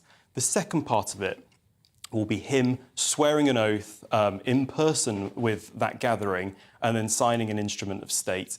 And then this is where the protocol is brought into action, really, when the heralds will go on to the balcony at St James's Palace and read out to Friary Court the titles of the new sovereign and announcing the demise of the previous. So really what happens tomorrow is the official confirmation of what has actually happened, in fact. Already. It is. There is one legal aspect to it, which is part of the Act of Union, which is to do with the Scottish Church. So it's not a major aspect of it, but it is a legal one. And then there's a second element to this, which is that in the room will be the realm high commissioners, so effectively the ambassadors of the countries who recognise the monarch as their head of state as well. And the reason that they're in the room is because they are acknowledging on behalf of their nations that they recognise Charles now as their king, and then there will be proclamations in those realms. So that's the morning. Into the afternoon, probably about 12 o'clock, there will be a proclamation in the City of London. There will be one in Windsor, there'll be one in Edinburgh, and the proclamation that I just mentioned at St James's Palace. So there will be some of the stuff that we know Britain does so well. There'll be the horses and the heralds and all the rest of it. But it will be a solemn event. Stay with us, because there's a lot more to talk about as to what's going to go on in the next 8 to 10 days. Stay with us. But we're going to go back to St Paul's Cathedral, where that service ended just over an hour ago, and be joined once again by GB News reporter Alice Porter. Alice, I know you were thrilled to attend that service, as were 2,000 members of the public who must have felt they were very, very lucky. For those that weren't with us a little time back in the programme, please just paint us a picture of what happened and what it was like, please. Well, absolutely. The bells have actually only just finished chiming here at St Paul's, a full hour after the service finished, which I think very much is a testament to the sort of legacy I think that so many people felt with the service, feeling its effects so long afterwards, because it really was extraordinary. It had an extraordinary start. We heard from our new king, from King Charles III, and that his broadcast was aired for everybody in St Paul's Cathedral to hear, and of course in that wonderful acoustics it sort of echoed round, and he paid tribute to his mother and to a life well led. And it was actually, in some ways, it's sometimes more powerful. You can just hear a voice rather than see it. And I think it was incredibly poignant. And we heard from a number of course, notable people in the service. We heard from the Archbishop of Canterbury, the Bishop of London, our new Prime Minister, Liz Truss. She did a Bible reading from Romans, of course, was very, very significant. It was particularly significant thinking of her as a new Prime Minister who only just met the Queen on Tuesday when she went to Balmoral, and here she was just a few days later doing a reading at a service in reflection of her.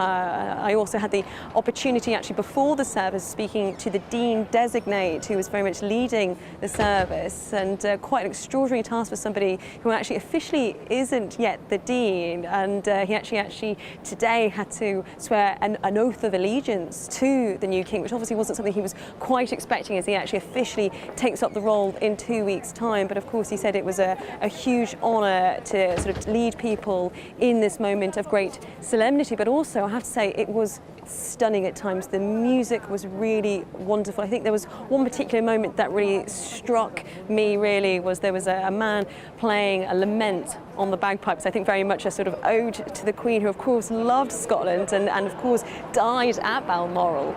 And so he walked step by step all the way down St Paul's, and you could just hear the music sort of getting louder and louder, and it really was quite an extraordinary sound. But then in many ways this may all sound very sort of lofty, and there's real heights with Bible readings and laments at St Paul's Cathedral, but I think crucially this actually was a service very much for the people, and that was something that the Queen wanted. And so there were 2,000 tickets for members of the public, completely free of charge. People were able to go at 11 o'clock today and get a ticket, and on a first comes, first served basis, and sit and enjoy a very, very special service, but of course pay tribute to our late Queen. Alice Porter, thank you for painting that beautiful picture of what happened this evening at St Paul's Cathedral. And those lucky 2,000 people who managed to get first come, first serve. We're going to come back to Anthony Pickles. So I've got tomorrow taped. The body of the Queen will come down. It's in rest at the moment, as I understand it, in St Giles. Is that right? Not quite. It will be tomorrow. Yes. So part of the fact that she passed away in Balmoral adds a Scottish element to this. So she will lie in state in Holyrood Palace and in... Oh, will she? And in St Giles's in Edinburgh. Yes. And then the body will make its way south of the border and come down to the capital. So it'll be in Westminster Hall, and there'll be an opportunity. It'll be open 23 hours a day, I understand, for about 3 days. So it goes to the throne room at Buckingham Palace to begin with, right? Which is something that always happens, and then it will make its way to that Great Hall at Westminster, and that will be the opportunity for the public at large to pay their respects and file past. I think when the last time it happened in 2002 with the Queen Mother, there was about 350,000 people. I think the expectations are it will be I was one of them in 2002, and yes, they were queuing for hours, and I think the one before that was Churchill, 1965, bitter cold January, and people were queuing all through the night, coming over the bridges. Yeah. So this is going to be absolutely enormous. It will be something we've never seen before, and I think the magnitude actually of seeing those crowds queuing into Parliament, let's not forget that's where Westminster Hall is, will be significant actually. No, so do I. Then we have the business of the funeral. We think, we don't know, but we think it'll be Monday, the 19th of September. And this will be sort of 10 a.m. start and go on. And this will be the route that we know already, won't it? The route that we've seen before used. Yeah, so the coffin will move from Westminster Hall, which is very, very close to Westminster Abbey. Yes. It will move up to the Abbey, and that's where the funeral will be held. We know the Abbey seats around 2,000 people. This is going to be a global event that we haven't seen since that funeral you just mentioned of Sir Winston Churchill. Because that was the last state funeral. It was. Diana's was a massive event, but it wasn't actually a state funeral because she was no longer HRH. Yeah. So we've had some big ones. We obviously had Lord Mountbatten, we had Diana's, but this will be the first state funeral since 1965. So it's a major event. If the US president comes as well as alongside those... And he's hinted today... He's sort of hinted. The US ambassador I saw on TV earlier on sort of dancing around the issue. It sounds to me as if he probably will. I think this will be a global event that London hasn't seen on this scale for decades. Yes, and then there'll be the route, and of course the senior royals will march through the streets behind the coffin. Yeah. We so well remember. And on top of the coffin will be the regalia of state, the imperial state crown, the orb, the sceptre. It'll be quite a vision, actually. Yeah, I remember that, the young princes being made to walk behind their mother. Yeah. I thought, goodness me, how do they do this? But it's, and then of course the route will go back all the way to Windsor. Yeah, so the coffin will then be taken for a separate service, a more private service for the family, and that's where she will be interred in the vault at St George's, Windsor. So I would anticipate that aspect of it probably won't be televised. That will be a much more private event. I'm sure. I remember in 2002, many, the BBC in particular, were shocked by the outpouring of emotion for the Queen Mother. And bear in mind, it was 20 years ago, so anybody... people in their mid-70s had lived through the entirety, or fought through the entirety of World War II, and she'd been their wartime queen. And I remember that so vividly. They estimated up to 1 million people were either in Parliament Square or lining the route out to Windsor. Nearly 1 million people. I mean, I simply couldn't believe it. Yeah. Goodness knows what dimensions this is. And it's also the aspect, the number of people that will be watching it around the world as well. You know, when we see those scenes of, I'm sure, crowds gathered around televisions in Sydney and Ottawa and those other great Commonwealth countries, I think it will really hit home just how major this event is. And that'll be that, but it won't, because we've learnt overnight that there's to be a further 7 days of royal mourning. Yeah, so what that means is that the royal family won't be actively amongst the public. So those type of events that they normally do in the court circular, the visiting of the hospices and the charities, they won't be doing that. And that's effectively to allow the households to regroup and to work out what they will do next. There will be plans afoot, I'm sure, for Commonwealth tours, international visits and the like. So it's an opportunity, really, for the household to get itself in order. But let's not forget, it's still a grieving family as well, and these things do take time. But the royal mourning period is not a national mourning period. It's not a national mourning period. The national mourning finishes with the funeral. Yeah, but whether we see a knock-on impact of disruption, you know, we were due to see the party conferences begin throughout this period. The Liberal Democrats were due to start on the 17th. Yeah. There may well be a deferral of other events. So, yes, we're not going to see cancellation of events and the like, but there may well still be some disruption just as a result of reorganisation. And total confusion as to what's going to happen tomorrow. Football is not going to be played, but rugby is going to be played. I mean, there's going to be a 3-day test match against... That's all England need now, those. I mean, what a complete mess this is. Yeah.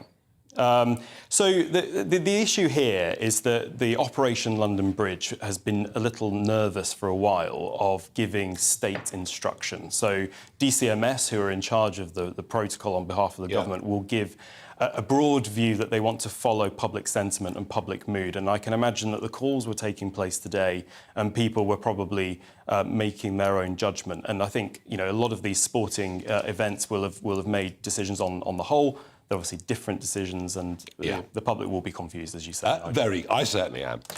But on what's going to happen between now and the funeral, the explanation of what the royal mourning is, Anthony Pickles, constitutional expert, you've done a great job in clearing it all up for us. And thank you very much for coming in tonight here on GB News.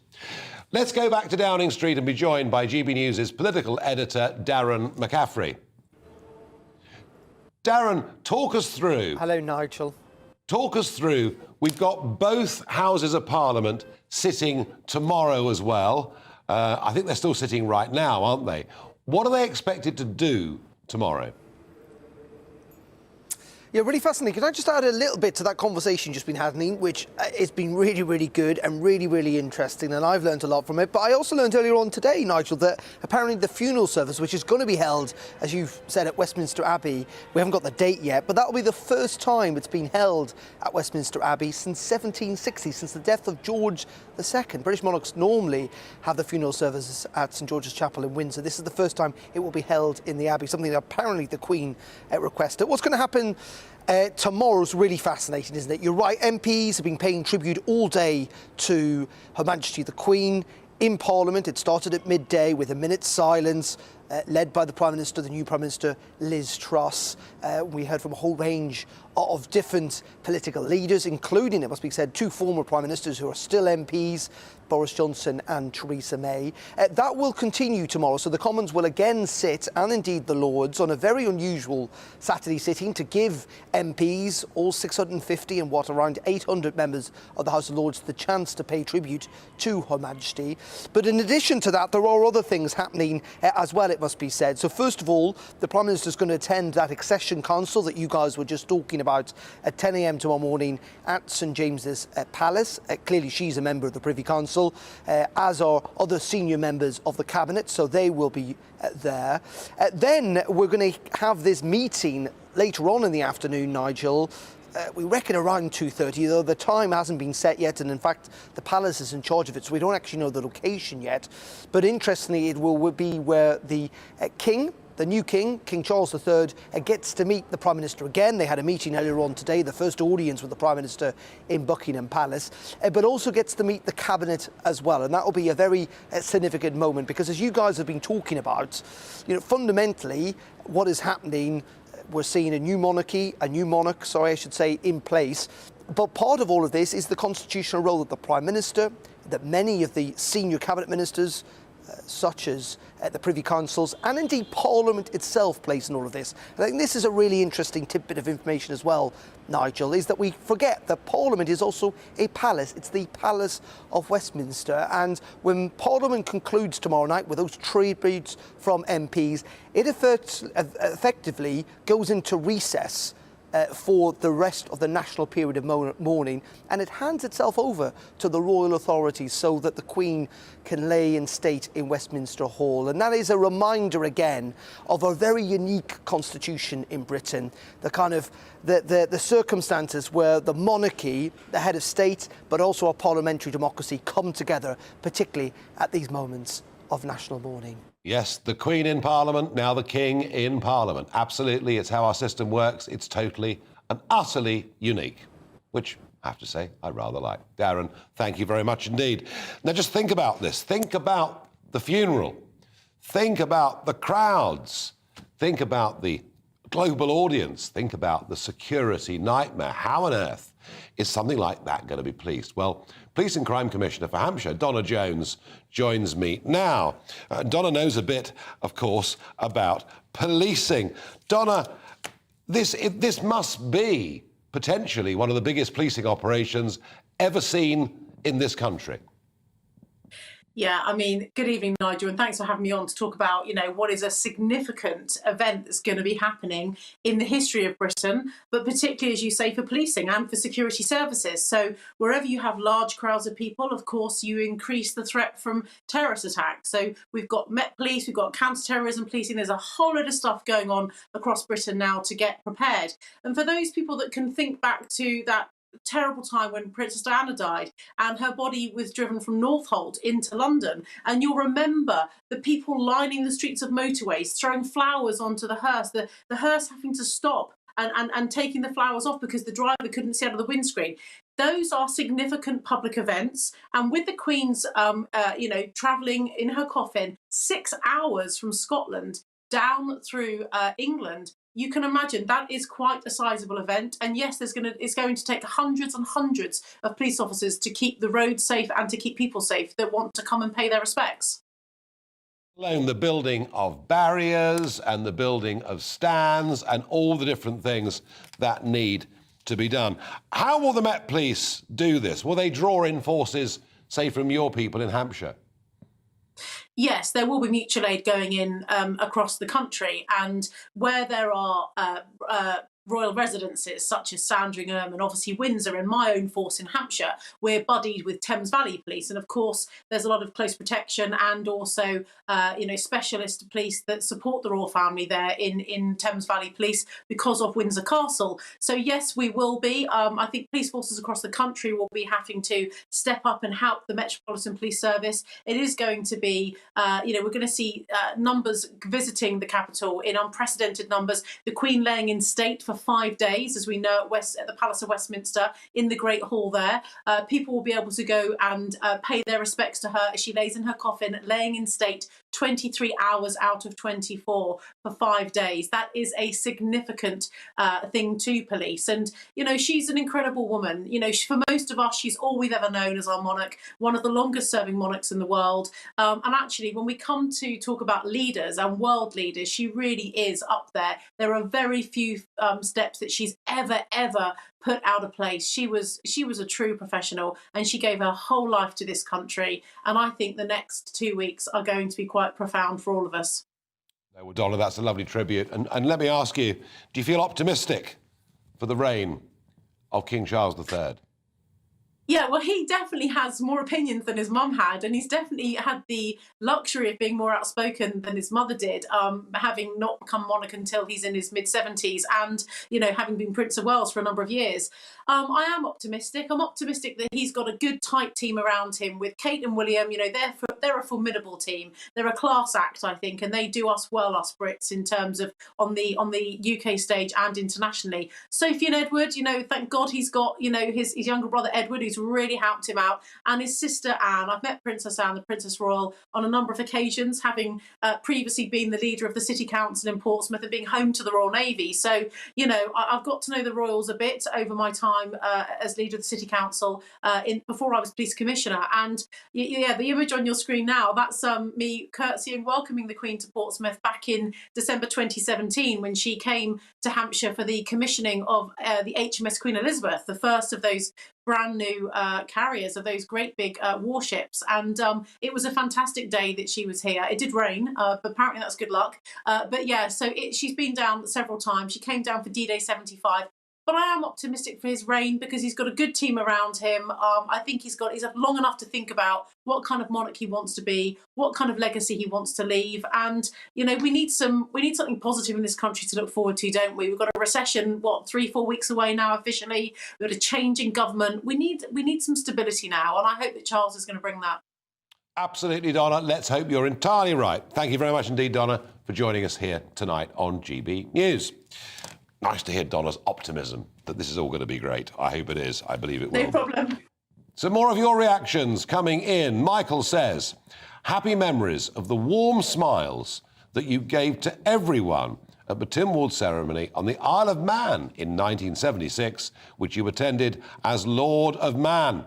It made my day on our 10th wedding anniversary. It will never be forgotten. Thank you. You'll be sorely missed. And it is astonishing to think of all the different places, not just within the British Isles, but over the world that she visited. Derek says, from the moment I sat on the roadside with my classmates to see you drive past in the early 1960s, I've been in awe of your dignity and service. Thank you for the stability that you have ensured. Marion, from the Highlands of Scotland, says, I feel our beloved Queen Elizabeth II came home to Scotland to have one last moment in her much-loved home at Balmoral. I'm sure she died peacefully with her happy memories of times past spent there with those she loved. You taught your nation and the world the meaning of faith, decency, and service towards others. R.I.P. God save the King. Very powerful message there. Mark says, a remarkable woman whose passing makes the political ramblings and bickering seem irrelevant. And that, Mark, is the point being made over and over, the point that David Starkey was making just after 7 o'clock at the start of this programme, that the greatness of our monarchy is that it rises above the ramblings and bickerings of politics, and that it is of itself apolitical. And that is just the one little warning note about Charles that people may have, is that he has been a bit of a political campaigner over the years, and can he stop himself as king? We very much hope that he can, and in his King's speech today, he's indicated that he will. Anthony said, thank you for your wonderful service. I was very proud of you to be my Queen. Mike says, that was a moving, beautiful King's speech, perfect oration from Charles. Mike, I have to say, I thought Charles did very, very well indeed. Johnny says, I have an odd feeling we will see a different Charles as king. It was a few things he said in his remarkable address this evening just made me take a second look. It's on him now, Nigel. We might be quite pleasantly surprised by how things develop. I have an odd feeling we will see a different Charles as king. Johnny, I do hope you are right. And just one more message whilst we show these amazing pictures of the Queen, and all of these taken over the course of the last year or so. Sean says, our new King Charles's first televised speech was marvellous, moving, heartfelt in his time of grief. As the guns fired today, I sobbed with realisation that our Queen was gone, but never forgotten. I proudly stand by our new King Charles III and Queen Consort. God bless the Queen, God save the King. Some very lovely messages there. Now, Parliament has been open today, and I think there are one or two moments from what happened in there today that are well worth showing you.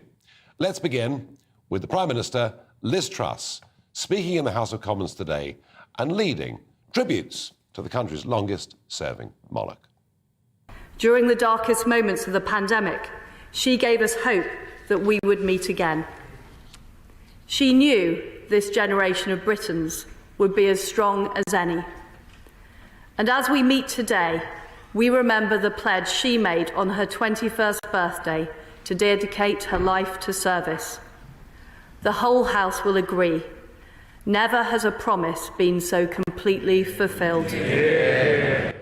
And there was Liz Truss reminding us that even during the pandemic of 2020, the Queen was there addressing the nation. This amazing, constant presence that she's been in our lives.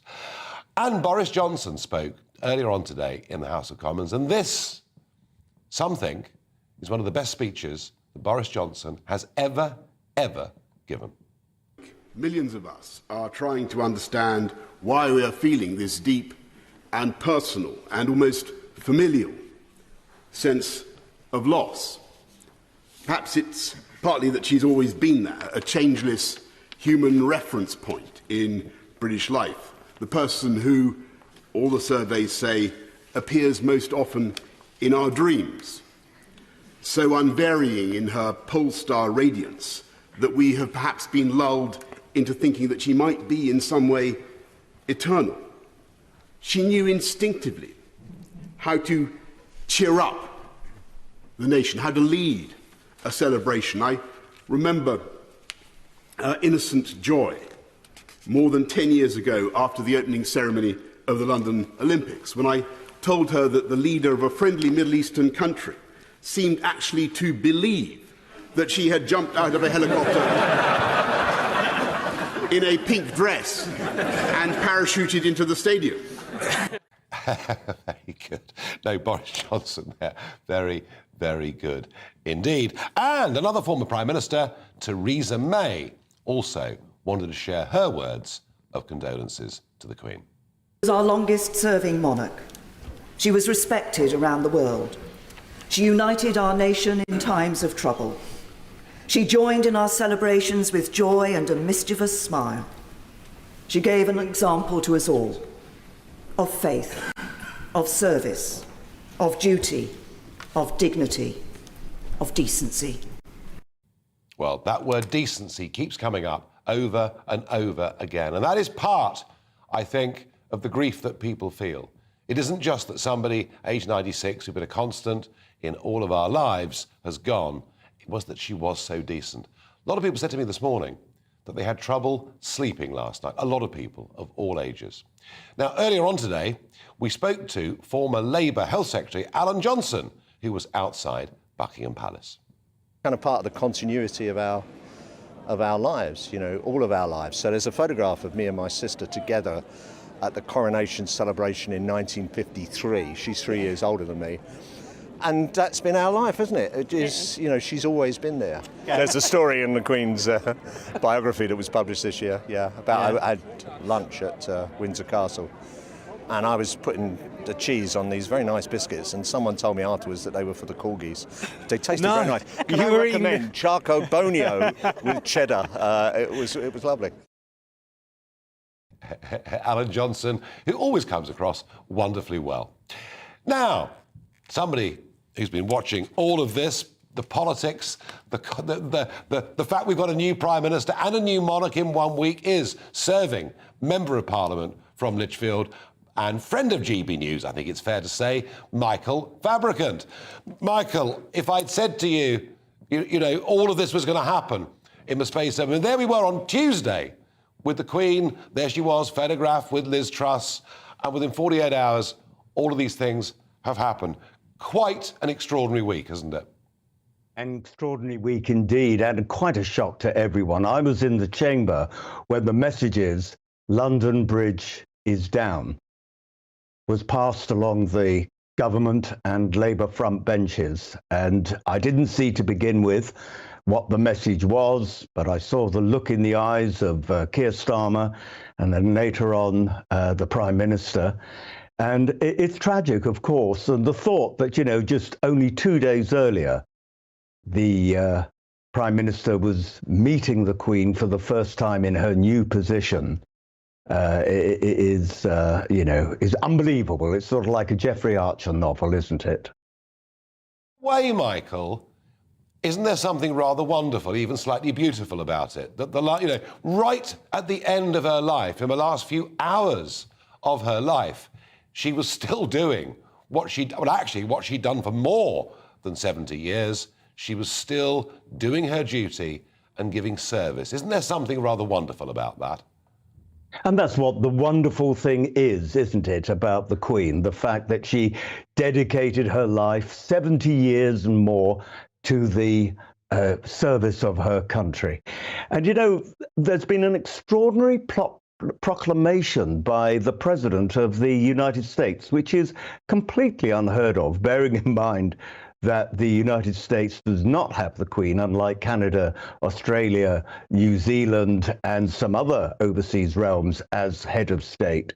He has issued a proclamation today, and I'll read a tiny bit of it, if I may.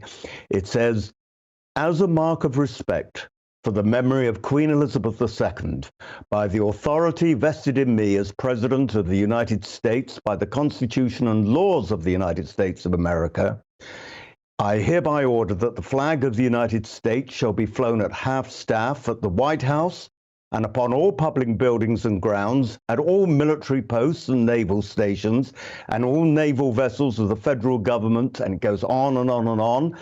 "I also direct that the flag shall be flown at half-staff for the same length of time at all United States embassies, legations, consular offices, and other facilities abroad, including all military facilities." And what's particularly interesting is this will be from immediately today until sunset on the day of interment. And in fact, what that means in practice is that the United States will be in mourning for our Queen for as long a period as we are in the United Kingdom. And I think that's unprecedented. It's unprecedented. It's also completely and utterly extraordinary because, of course, unlike Canada and Australia and New Zealand and some Caribbean countries still and others, of course, it was a row with a previous British monarch that, of course, caused the colonies to go their own way in the first place. Yes, and I think they've been regretting it ever since, actually. I know so many Americans they would rather have Queen and now maybe the King as head of state than their particular president. And of course, that's the marvellous system we have in the United Kingdom. The fact, as you mentioned earlier, and Aunt Pickles mentioned earlier, that the Queen's role is completely separate from all the bickering that goes on in politics. Yes. And that's why she can be above it all and speak for all the nation. Whereas a president, whether it be of the United States or India or wherever else, because they're politicians, they're unable to do so. Yes, I mean, it's a question, isn't it? If you have an apolitical head of state, you either have a clapped-out politician or you have a monarch. And it's only really America and France, isn't it, that have this president that is sort of all-powerful. The French Prime Minister, frankly, barely exists. I'm fascinated, Michael, by the note, and you described being in the Commons. The note said London Bridge is down. It was noticeable that on the BBC there were presenters wearing black ties by lunchtime, and yet we don't get an official confirmation and statement until about 6:30. Do you think the reality is that they waited until all the family had got to Balmoral and that actually she died much, much earlier in the day? Yes, I do. And in fact, there's been precedents for this, haven't there, with the death of King George VI and others. And that's not unusual. But I don't think she died at midday. I think it was a little bit later. But certainly it was a whole serious issue, as we know. And I think it was a number of hours before it was publicly announced. Certainly, I know that at GB News, Darren McCaffrey and I were talking. He expected an announcement round about 6 o'clock, and I think it came in round about 6:12 in the evening. But that's understandable. They wanted to have the family around them first. An interesting thing that I have been thinking about, at least I think it's interesting, is the age of our new king, King Charles III. I think it's actually an advantage to him that he's that age. I don't know about you, but I've heard time and time again the expression, she, the Queen, has been the grandmother to the nation. And I think if it had been a young prince ascending to the throne, I think the transition might have been rather more difficult. I think people are used to it being not an elder statesman, but an elder monarch. And by having someone mature, like King Charles III, in his 70s, I think will make the transition so much easier. And incidentally, didn't you think, as I did, that the King's speech was so marvellous today? Or maybe we should say King's address. I mean, we talk about King's speech because of the movie of his grandfather. Michael, I'm with you. I thought it was terrific. I thought he delivered it beautifully. I thought there was the right amount of emotion in there. There was a lot of him in there. You might criticise it mildly by saying it was a little bit long, but he did declare he was going to be apolitical, and that's a good thing. Yeah, I mean, he said in an earlier interview some years ago, you know, I'm not a fool. I do know that I've got to behave differently as monarch as I do from, as he was then, the Prince of Wales. I thought there was something else as well, which commentators haven't talked about, and that was his affirming his deep faith and being head of the Church of England. Because if you recall, some years ago, he said, I don't want to be defender of the faith. I want to be defender of faith. And it's quite clear that he's decided that... He's reaffirmed his Christianity, but quite how that coronation service goes remains to be seen. Michael Fabricant, thank you for sharing your thoughts with us, in particular, those moments, those dramatic moments in the House of Commons. Thank you. Yesterday. Now, my colleague Dan Wootton joins us, and he was, of course, at Buckingham Palace. Dan. Nigel, well, it's been a really great show tonight. I have found it fascinating, actually. Really, really great guests, and I think you got the tone perfectly right. But yes, at Buckingham Palace, I felt the mood in the air was almost surreal. And I only think now, Nigel, I don't know if you agree, it's only now that the reality is starting to sink in. Seeing Charles walk into Buckingham Palace with Camilla by his side, that address tonight, I totally agree with your analysis. Thank goodness he made it clear he will be an apolitical monarch. That is so important. You and I have been calling him out up until quite recently, when he even commented on the Rwanda plan, for example. So he had a lot of work to do.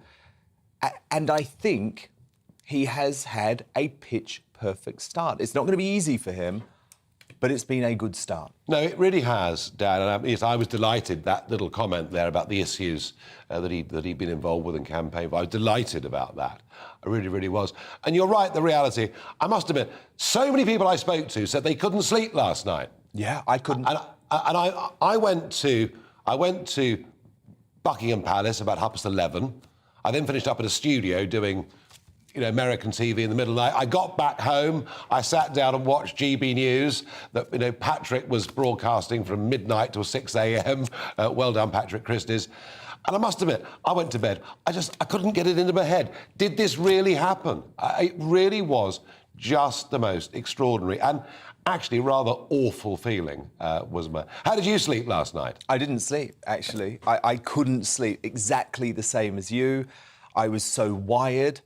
And I think, actually, Prince Charles summed it up perfectly when he met with Liz Truss tonight, when he said this was the moment that we dreaded. And he admitted it wasn't just him as a son who had dreaded this moment, it was the country. And now we're living through it, Nigel. No, but absolutely. I think there were signs of hope tonight, and we have to hang on to them. I couldn't agree more, Dan. Signs of optimism, signs of hope. A really great start from King Charles III. That's it from me, folks, but I am going to be back with you tomorrow night at 7 o'clock here on GB News. I know it's a Saturday, but I'll see you then. But for now, it's over to Dan Wootton.